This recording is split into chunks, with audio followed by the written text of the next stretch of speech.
The story doesn't begin with cameras or fame. It begins in quiet rooms, rooms filled with the low hum of machines, the flicker of television light on a wall, and a woman breathing heavily in the silence. For years, Tammy Slayton lived inside that silence. Not because she wanted to, but because her body had become its own world. A world that moved slower, hurt deeper, and seemed to shrink the possibilities around her. She was 38 years old when she finally stepped out from that world, though the truth is, her transformation began long before she ever took that first step. It began in the moments nobody saw, the small private battles that never made it to TV, the late nights scrolling through her phone, seeing other people live lives she thought she'd lost, the mornings where she'd wake up feeling like she couldn't face herself in the mirror, even though she knew that one day she'd have to.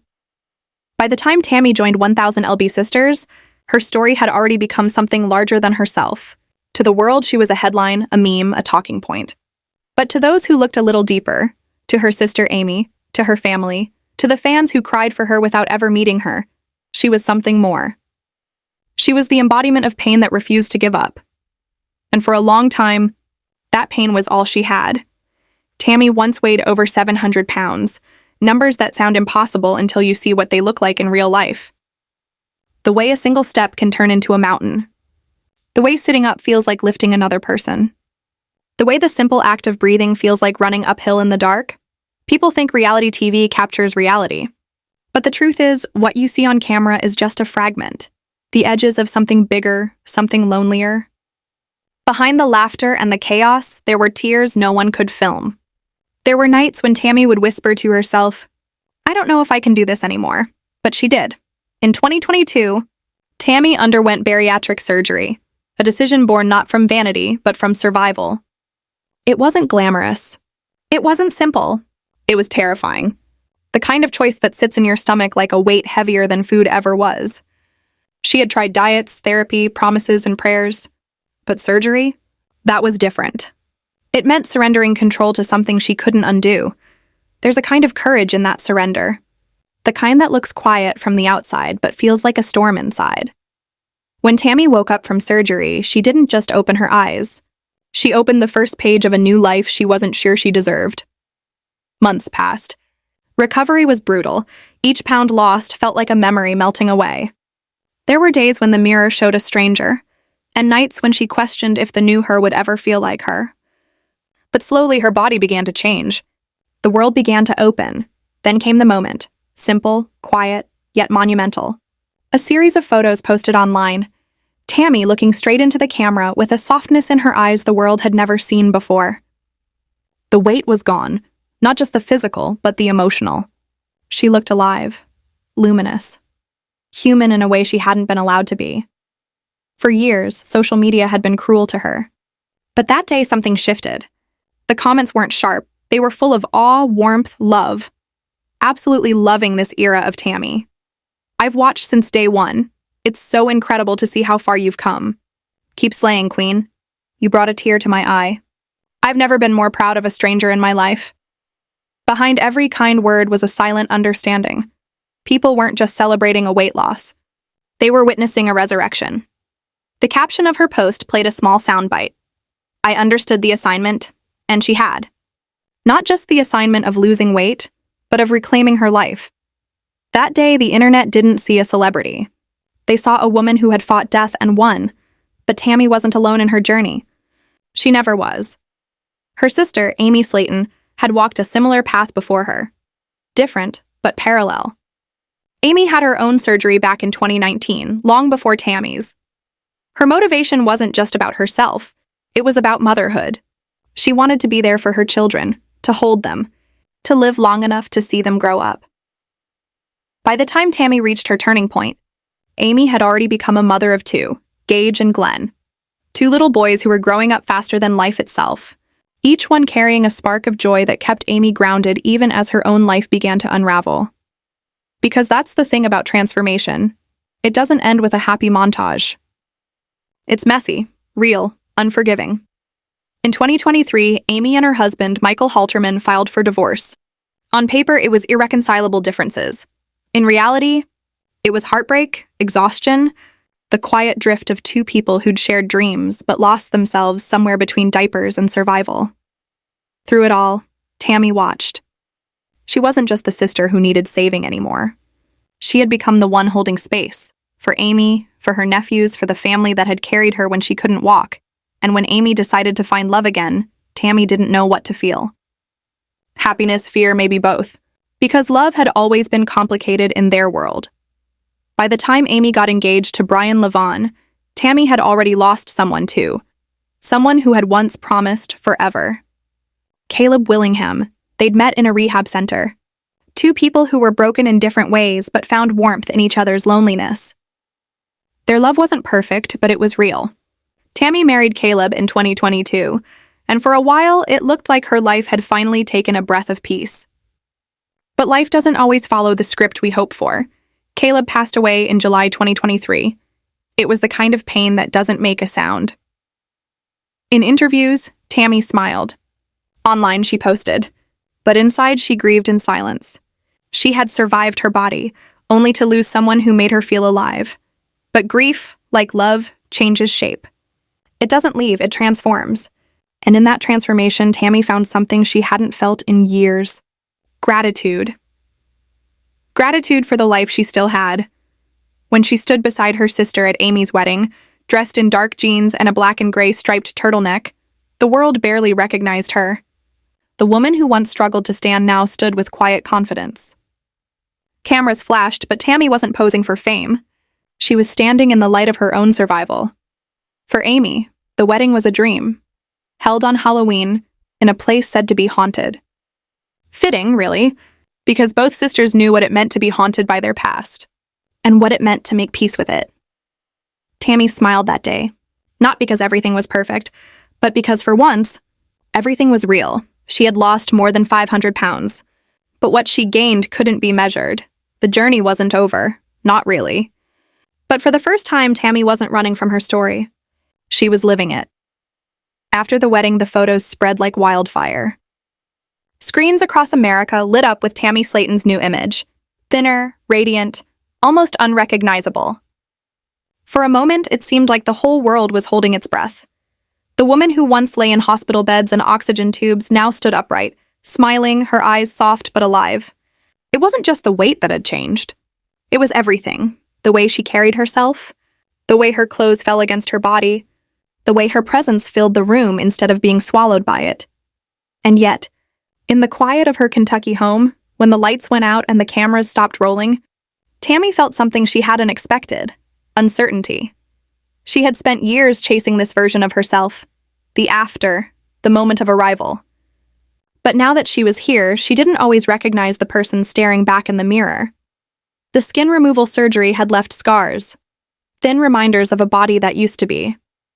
She traced them sometimes in the dark, thinking about the years she carried that weight and how every pound told a story. Pain, comfort, loneliness, addiction, love. She had shed more than flesh. She had peeled away years of shame. But who was Tammy without it? Online, everyone wanted the happy ending. They wanted the confident, reborn woman who smiled and said, "I did it," and she had done it. But healing doesn't follow a straight line. Even victories can ache.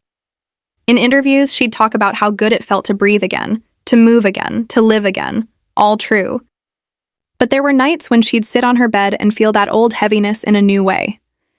The body was lighter, but the memories weren't.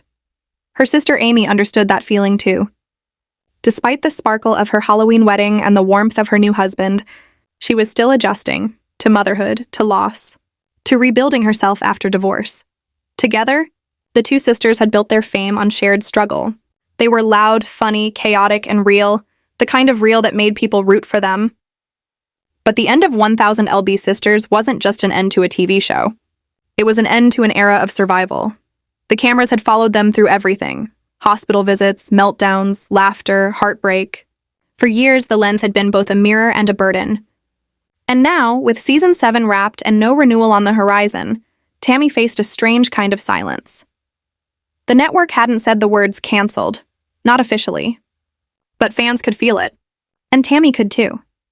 Over the summer, she'd liked a TikTok comment, a small thing, harmless on the surface, where a fan said they'd never watch again if the show ended. It was enough to send the fandom into speculation. Was this her way of confirming it? Was it over? Maybe it was. Maybe it needed to be, because in truth, Tammy's story had moved beyond the frame. The show had been her cocoon, a place where she grew, fell, broke, and rebuilt. But now, standing outside it, she could finally see herself clearly. Outside it, she could finally see herself clearly. The show had captured her transformation, but the real journey, the one that mattered, was what came after. In those early months after filming stopped, she tried to find new rhythms. She started small. Morning walks, cooking her own meals, calling friends instead of isolating. Each day felt like learning to live again, but the fame never truly left. The comments, the messages, the love, and the hate, they were all still there, echoing in her phone screen like a chorus of voices from people she'd never met. Some fans still saw her as the 1000 lb sister. Others saw her as a hero. And then there were those who didn't see her as anything at all, just a spectacle. It's strange the way the world watches women transform. They cheer when you lose the weight, but they don't always know how to hold you when you start to lose yourself. Tammy had to learn who she was without the struggle that defined her. No cameras, no scripts, no weekly check-ins. Just her, there was peace in that, and also fear. She began journaling again. Not for anyone else, but for herself. Words like grateful, tired, and alive appeared often. And then, sometimes, she'd write Caleb's name. His death was still a wound that hadn't fully healed. Some nights, she could still hear his laugh in her memory. Warm, deep, familiar. He had loved her in a way that made her believe she could be loved, even when she couldn't love herself. Losing him was like losing a chapter of her soul. But she refused to let that be her final lesson. Instead, she used it. His memory became her motivation. When she wanted to give up on a hard day, she thought of the promises they made to each other, to live, to fight, to keep going. And she did. Slowly, her energy returned. She began to step out more, not as Tammy from TV, but as Tammy, a woman rediscovering what it meant to live freely. She'd go out with Amy and the kids, sometimes just for ice cream or a drive. Gage would ask her silly questions, Glenn would giggle in the back seat, and Tammy would catch herself smiling, realizing that for the first time in years, her laughter wasn't forced. Her family noticed it too, the lightness in her. Not just physical, but emotional. Amy would tease her. "You're glowing, girl," and Tammy would laugh, shaking her head. "Maybe I'm just not dying anymore." It was dark humor, the kind that only people who've stared at death can understand. But beneath the laughter was truth. She wasn't dying anymore. She was living. As the months went on, she started to see what she'd fought for. Not fame, not recognition, but freedom. The kind of freedom that comes when you realize you don't have to prove yourself to anyone anymore. She began connecting with fans on social media again, but differently this time. Instead of posting just to show her progress, she shared pieces of her life, cooking videos, advice, moments of vulnerability. People responded, not to her body, but to her honesty. They wrote messages about how her strength helped them face their own demons. Addiction, eating disorders, grief. One message read, "You made me believe change is possible. You don't even know me, but you saved me." Tammy stared at that one for a long time. The girl who once thought she was beyond saving had become someone else's reason to try. That realization hit deep. Still, fame has its shadows. For every kind comment, there was another one. Harsh, invasive, cruel. People speculating about her surgery, about her relationships, even about her body. They forgot sometimes that she was still healing, and Tammy, for all her growth, was still human. She still felt the sting. There were days she'd turn her phone face down, sit by the window, and just breathe. The air outside smelled different now, lighter, fresher, freer. It was the smell of a second chance. And then came the whispers online. Rumors that the show might not be returning, that Tammy's story was done. Fans debated, argued, mourned the idea of never seeing her on screen again. But Tammy didn't see it that way. For her, this wasn't the end of a story. It was the beginning of one no camera could ever capture. A life beyond the lens. A life she had fought for. When she thought about it, the surgeries, the weight, the loss, the years of being defined by numbers, she realized something profound. She had lost 500 pounds, yes. But what she truly shed was the belief that she wasn't enough. The woman who once struggled to breathe now filled her lungs with life. And even when the world moved on, as it always does, Tammy stayed, steady, present. There's a quiet kind of strength in that, because transformation isn't a before and after. It's everything in between. And Tammy, for the first time, was learning to love the in-between.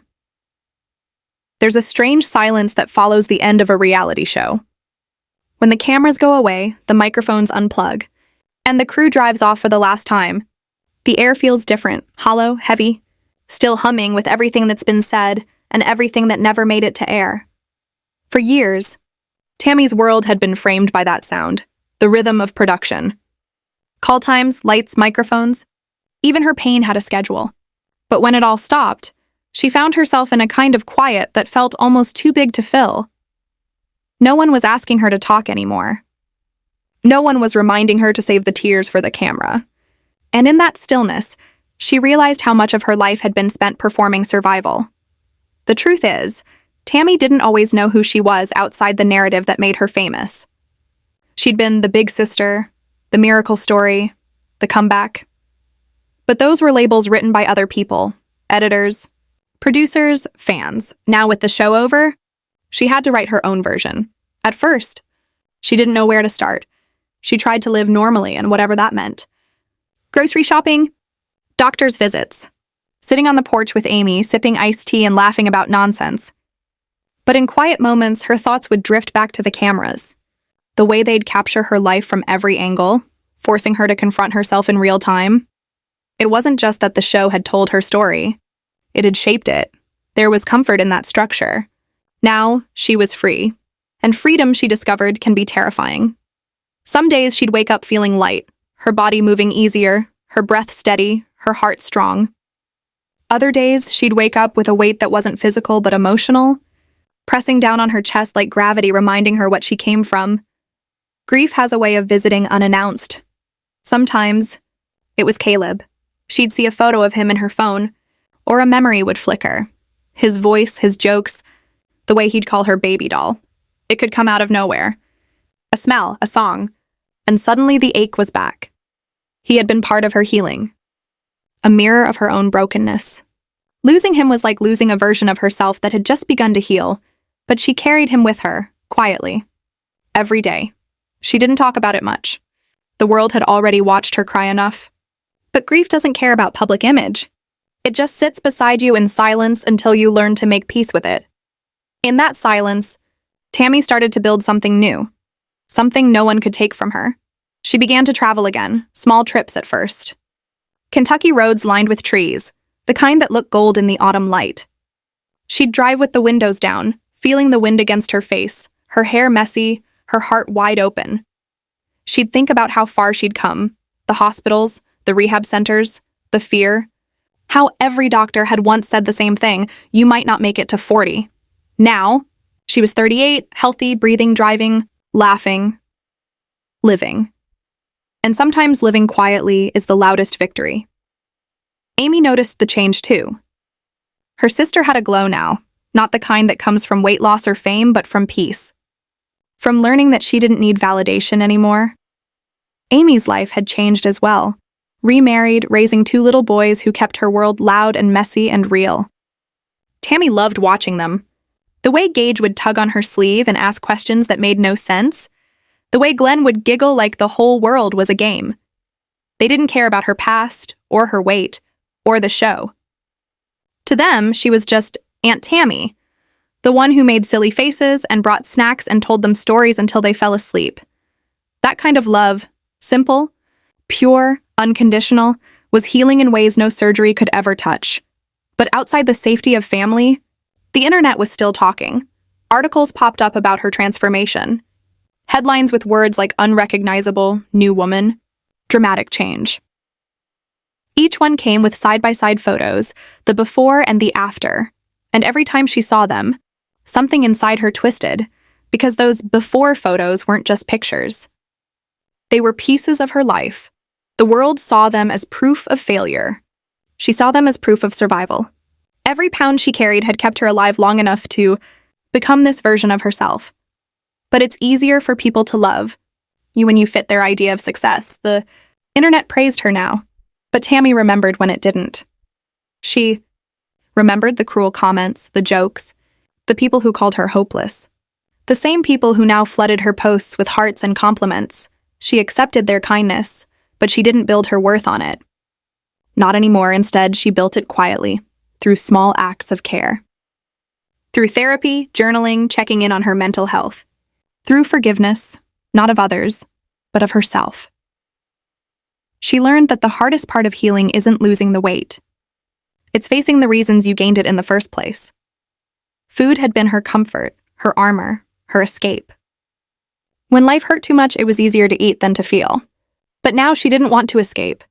She wanted to live every inch of her life, even the painful parts, so she did.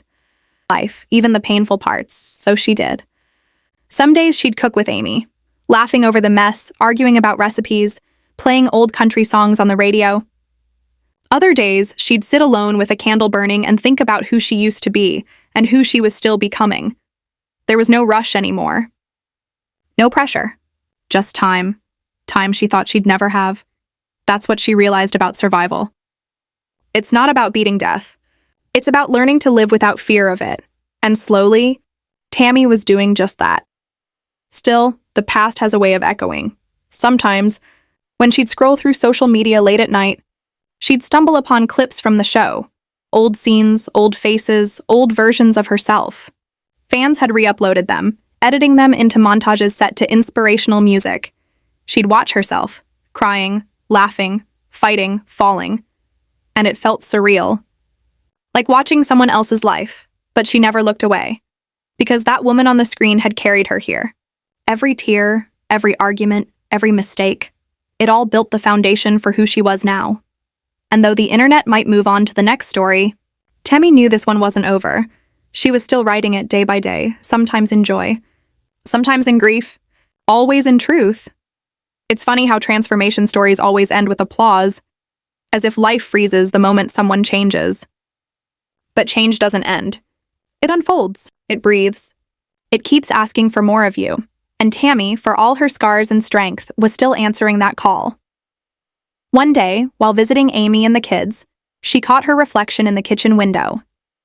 The sun was low, gold spilling across the room, and for the first time she didn't flinch at what she saw. She smiled. Soft, knowing, real. It wasn't a smile for the cameras or the fans or the world. It was for her.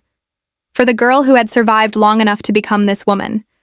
For the woman who had learned that freedom isn't a finish line. It's a way of being. And in that small, quiet moment, Tammy understood something she'd never said out loud. Her story had never been about losing weight. It had always been about finding herself. By the time the seasons turned again in Kentucky, Tammy had settled into a rhythm that felt almost ordinary, though nothing about her life had ever really been ordinary. Morning light drifted through her curtains, soft and warm, brushing against the faint scars on her arms that had become a kind of map, a record of everything she'd survived. The house was quiet except for the hum of a fan and the faint chirp of birds outside. It was in those quiet mornings that she realized what peace actually felt like. Not excitement, not applause, just stillness. She would start her day with coffee now. Black, no sugar. That was new. She'd sit by the window, feeling the steam rise against her face. And sometimes she'd just watch the world go by. The mail truck rumbling down the street. The neighbor walking his dog. The kids waiting for the school bus. For so long, she'd lived in chaos, in pain, in the noise of being watched. Now there was space. And she filled that space with breathing, cooking, laughing, small joys that once seemed impossible. But peace isn't the same thing as comfort. Even in these quiet moments, Tammy could feel the echoes of the old world tugging at her. The comments, the headlines, the expectation, they were never truly gone. Every few weeks, her name would trend again. Someone would post, "Tammy Slayton looks unrecognizable," or fans shocked by her latest transformation, and the internet would erupt like it was discovering her all over again. For strangers, it was entertainment. For Tammy, it was a reminder that no matter how far she'd come, she'd always lived between two versions of herself. The woman the world thought she was, and the one she actually was. She tried not to resent it. After all, those people had helped her too. Their fascination had paid for her surgeries, her recovery, her home. Their kindness had carried her through dark nights when she thought she couldn't go on. But she couldn't let them define her anymore. So she drew a line, invisible but firm. She'd share what she wanted when she wanted. No more performance, no more confession for the sake of views. The first time she said no to a network interview, she half expected guilt to come flooding in. It didn't. Instead, she felt free. There was power in choosing silence, in owning her story instead of selling it. And yet she didn't retreat completely. She found new ways to connect, smaller, more intimate spaces. She began posting short clips on TikTok, not of her transformation, but of life. Her making breakfast, her laughing with Amy, her playing peekaboo with Glenn. Sometimes she'd talk about her mental health, about therapy, grief, loneliness. She never tried to be perfect, and maybe that's why people listened. The comments were different now, gentler. People wrote things like, "You make me feel less alone. I'm in recovery too. Thank you for being real. You don't even know it, but you helped me survive." It was strange, the way the internet could turn from cruel to kind, from weapon to lifeline. But Tammy was learning not to rely on it either way. She had spent too many years measuring her worth through a screen. Now, her worth came from simpler places, a walk down the block, a phone call from Amy, the sound of laughter in her kitchen. Amy's boys adored her. They'd run up the steps shouting, "Aunt Tammy!" like her name was the best word in the world. Sometimes she'd scoop them into her arms, still amazed that she could, and spin them in slow circles until they shrieked with laughter. In those moments, she didn't feel like a TV star or a survivor. She felt like a sister, an aunt, a woman who got a second chance. She talked to Amy a lot about the show, what it gave them, what it took away. Amy missed some of it too. The excitement, the sense of purpose. But she was tired. She had 2 boys and a new marriage to nurture. Her life had become smaller, steadier, something Tammy could finally relate to. One afternoon, sitting on Amy's porch, they watched the kids chase bubbles in the yard. The air smelled like rain and cut grass. Amy nudged her and said, "You ever think about how different things are now?" Tammy smiled. "All the time. You happy?" Tammy thought about it. Not the kind of thought that needs a quick answer, but the kind that travels deep. Finally, she said, "I'm learning to be. That's enough for me right now." Amy nodded, eyes soft. "Yeah, me too." They didn't need to say more.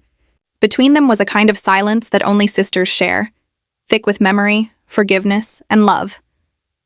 As the sun set, Tammy realized something. The journey that began with surgery and cameras and fear had turned into something quieter, but much bigger. She wasn't chasing an ending anymore. She was living in the middle, the part no one ever tells you about. The part where you keep choosing life every single day. The following months tested that choice. Grief doesn't disappear just because you've learned to smile. There were still nights she woke up reaching for Caleb's voice, still days when loneliness wrapped around her like a shadow. Sometimes she'd sit on her porch, scrolling through old photos of them together, the way he looked at her, the way they made each other laugh. But then she'd close her phone, look up at the sky and whisper, "I'm still here, baby. I'm still doing it." And that was enough. She joined a local support group, not for weight loss, but for life after transformation. People there understood the strange emptiness that follows a miracle. They talked about fear, about identity, about what it means to wake up in a body that feels new but still carries old ghosts. Tammy didn't speak much at first. Then one night she did. She talked about the show, the fame, the love she lost, the body she learned to live in. And when she finished, the room was silent. Not the heavy kind, but the sacred kind. Someone reached out and touched her hand. "You made it," they said. Tammy smiled through tears. "Yeah," she whispered. "I did." After that, she kept going back. It wasn't about advice or sympathy. It was about being seen, really seen, by people who knew what it cost her to survive. By spring, Tammy had started volunteering at a community center. Once a week, she helped in a small kitchen that served meals to families in need. It was humble work, chopping vegetables, stirring soup, packing boxes. But it grounded her. It reminded her of everything she'd once taken for granted, the ability to stand, to move, to help. One day, a young woman approached her shyly. "Are you Tammy Slayton?" Tammy smiled. "Yeah, that's me." The girl hesitated, then said quietly, "You don't know me, but you saved my life." Tammy blinked. "How's that?" I watched your show when I was at my lowest. I thought if you could keep going, maybe I could too. She paused, tears welling up. And I did. I'm better now. Thank you. Tammy didn't know what to say. She just hugged her, the kind of long, wordless hug that says everything. When the girl left, Tammy sat down for a moment, letting the feeling wash over her. It wasn't pride. It was awe. Because for the first time, she understood the real meaning of her story. It wasn't about fame or transformation or redemption. It was about connection, one human life touching another. That night, she went home, lit a candle, and wrote in her journal, I think I finally get it. I wasn't put here to be perfect. I was put here to show that change is possible even when everyone says it isn't. By summer, her world was full again, not with chaos, but with meaning. She had her family, her community, her peace. She even started seeing someone new. It wasn't love at first sight. It was something slower, gentler. A man she met through friends, kind and quiet, who never once mentioned her fame. They'd go for walks by the river, sit on park benches, talk about small things. The river, sit on park benches, talk about small things. He treated her like a person, not a story. And for Tammy, that was more romantic than any grand gesture. She didn't know where it would go. And that was okay. For once, she wasn't rushing to define things. She was content to just let them unfold. One evening, as the sky turned violet and fireflies blinked in the grass, she told him something she'd never said to anyone outside her family. I used to be afraid to live, she said. He looked at her, puzzled. What do you mean? I mean, for a long time I didn't think I deserved to. He was silent for a moment. Then he reached for her hand. You do now. The simplicity of it broke her. She smiled through tears, realizing how far she'd come from the woman who couldn't believe in her own worth. Now, she did. And maybe that was the real transformation all along. As autumn returned, Tammy stood in front of her mirror again. The same mirror that once reflected pain now showed strength. She turned slowly, touching the soft folds of skin that still remained.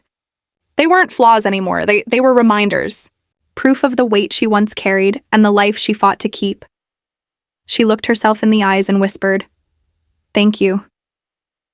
Because the hardest person to forgive is yourself. And she finally had. That night, she posted a simple photo on social media. No filters, no angles, no caption except one word, grateful. Within hours, the comments poured in. People wrote, You inspire me, you give me hope, you remind me that it's never too late. Tammy smiled, but this time she didn't read them all. She closed her phone, blew out the candle beside her bed, and let herself rest, deeply, peacefully. For the first time in her adult life, she didn't fall asleep dreaming of who she wanted to be. She fell asleep simply being who she was. Winter crept gently into Kentucky, wrapping the small town in silver frost and slow mornings. The days were shorter now, but Tammy didn't mind. The cold had a way of settling her, making her world feel quieter, softer somehow. She'd wrap herself in a long wool sweater, sip her coffee by the window, and watch her breath fog the glass. For years, she'd hated winter, the confinement, the weight of gray skies pressing down. But this time, she saw something different in it. Stillness, reflection, a kind of peace that had taken her nearly 4 decades to earn. Her home was warm, not fancy, but filled with the kind of warmth that can't be bought. Framed photos lined the walls, her and Amy laughing in the kitchen, Gage with frosting smeared on his face, Glenn asleep on her chest. There was one of Caleb, too. She'd kept it in a small wooden frame by her nightstand, not because she couldn't let go, but because she didn't want to forget. She'd learned that healing isn't about erasing what hurt you. It's about learning to live beside it, like an old scar that still aches sometimes but doesn't control you anymore. Some nights she'd talk to him, quietly, like a prayer. I'm doing okay, baby, she'd whisper. I'm trying to make you proud. And she could almost feel him there, not haunting her, but cheering her on, smiling the way he used to when she made him laugh. The holidays came, and with them, a sense of something full and good. Amy hosted Christmas dinner that year. The house smelled like cinnamon and pine, and the boys ran wild, their laughter echoing through every room. Tammy helped in the kitchen, really helped, chopping vegetables, setting the table, moving easily between the counters. Amy caught her at one point and just stopped, watching her sister with a look that was part wonder, part disbelief. "What?" Tammy asked, smirking. "Nothing," Amy said softly. "Just proud of you." Tammy rolled her eyes, but she felt it. That swell of love that comes when you realize someone's been watching you fight your whole life and is finally seeing you win. Later that night, when the kids were asleep and the fire was dying down, the sisters sat side by side on the couch. No cameras, no makeup, no performance, just two women who'd survived more than most ever would. Amy reached over and took her hand. "You ever think about what's next?" Tammy thought for a long moment. "I used to think I had to keep doing big things. Another show, another goal, another headline. But now, I just want a good life. Quiet, real. Maybe that's what's next." Amy smiled. "You deserve that." "So do you," Tammy said, and for a while they just sat there, listening to the faint pop of the fire, the kind of silence that holds everything. Love, grief, gratitude, and the strange, steady peace that comes when you stop running. A few months later, the network officially announced it. 1,000 LB Sisters would not return for another season. The news spread across social media, fans posting tribute videos, hashtags, montages of tears and laughter. Some were sad. Some were angry. But Tammy felt nothing but calm. She posted a short message. "The show might be over, but my life isn't. Thank you for walking this road with me. I'm not disappearing, I'm just living." And that was it. No fanfare, no final scene. Because this wasn't the end of a show. It was the beginning of a life. Without filming schedules and cameras following her, the days unfolded naturally. She started writing more. Small journal entries that slowly grew into essays, letters, reflections. She'd been offered a book deal before, but she wasn't ready then. Now she was. Not a tell-all, not a diet guide, just her truth. The story of a woman who nearly lost herself to pain and found her way back through love, loss, and quiet courage. She'd write in the mornings, when the house was silent except for the ticking of the clock. Sometimes she'd cry.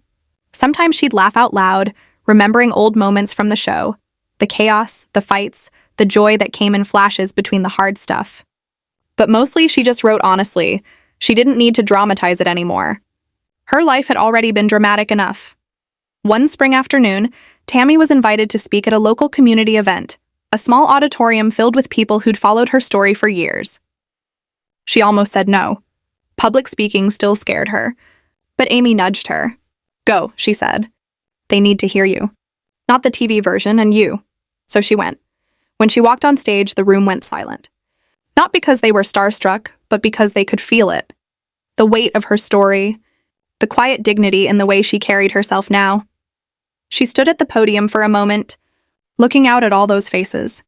Some tearful, some smiling, all waiting. Her voice trembled at first. "Hi, I'm Tammy." The audience laughed softly, warmly. She took a breath. "I used to think my story was about losing weight, but it's not. It's about learning to live when you never thought you could. It's about forgiving yourself for the years you spent surviving instead of living. And it's about love, the kind that saves you, even when you don't believe you deserve it." She paused, eyes glistening. "If you take anything from me, let it be this. Don't wait for the world to believe in you. Believe in yourself first. The rest will come." When she finished, the applause was long, standing, thunderous, but not the kind of applause that feeds ego. It was the kind that feeds the soul. Afterward, people lined up to hug her, thank her, tell her their own stories. She stayed until the last one left, hugging each person like they were old friends. When she finally stepped outside, the sun was low, and the sky burned gold and pink over the hills. She closed her eyes, breathed in the air, clean, sweet, alive. That's when she realized something. For so long, she had been defined by numbers, the pounds she lost, the episodes she filmed, the views she got. But none of that mattered anymore. Because now the only number that mattered was one heart that kept beating. One life that kept going. One woman who refused to give up. In the quiet of another Kentucky evening, Tammy sat on her porch again. The same porch where she'd once cried, where she'd once wondered if there'd ever be more than pain. Now there was peace. Fireflies blinked in the tall grass. The air was soft and full of promise. She held her journal in her lap and wrote her final entry for the night. "For years I was a story that belonged to everyone else. But now I belong to me. I'm still healing, still learning, still here. And for the first time, that's enough. She closed the book, leaned back, and watched the stars spill across the sky. Countless, steady, eternal, and somewhere deep inside, she felt it. That quiet, unmistakable truth she'd been chasing her whole life. She had survived. She had lived. And now finally she was free. She had lived. And now finally she was free.